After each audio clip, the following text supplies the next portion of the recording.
नमोस्तु गुरुदेव। कई बार सुबह सुबह जब अभिषेक करने जाते हैं तो भगवान के ऊपर छोटे छोटे बहुत सारे मच्छर रहते हैं, तो बहुत सारी सावधानी करने के बाद भी कपड़े से उनकी हानि हो ही जाती है। तो मन में कई बार विकल्प आता है कि अभिषेक करते समय क्या करें। देखिए, सबसे पहली बात कि विधि में लाइट रहती है क्या? तो हाँ हाँ हाँ, तो प्रयास ये करना चाहिए, उस समय लाइट बंद रखना चाहिए।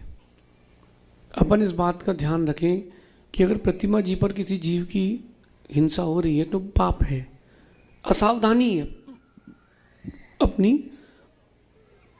अगर उतने हिस्से में उस समय लाइट नहीं होगी जब कीड़े गिरते हैं या कीड़े आते हैं, तब तो कोई हिंसा होने का संभावना ही नहीं है। जहाँ प्रकाश पड़ता है ना, वहाँ कीड़े जाते हैं। अगर यहाँ लाइट में कीड़े गिर रहे होते, अभी प्रोग्राम होता ही नहीं, क्योंकि अहिंसा के लिए ही कार्यक्रम है, हिंसा के लिए नहीं है। अगर कभी ऐसा होता है ना, तो आप 2 जोड़ी कपड़े रख के चलें।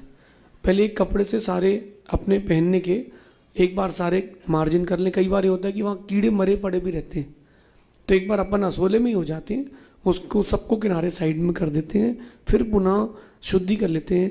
ये असक्य अनुष्ठान है। असक्य अनुष्ठान समझते ना? जैसे आगम में लिखा है कि मुनराज कोई भी चीज़ रखेंगे तो मार्जिन करके रखेंगे, या कोई भी चीज़ उठाएंगे तो वो मार्जिन करके उठाएंगे। अब पीछे की डंडी किससे पकड़ेंगे? इसको पीछे की डंडी मार्जिन करने के लिए एक पीछे और रखना पड़ेगी, फिर उस पीछे की डंडी को कैसे पकड़ेंगे? तो ये इसको पकड़ना हमारे लिए असक्य अनुष्ठान है।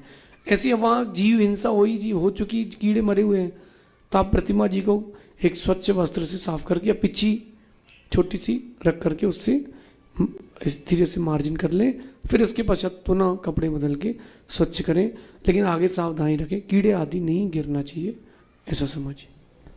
अगले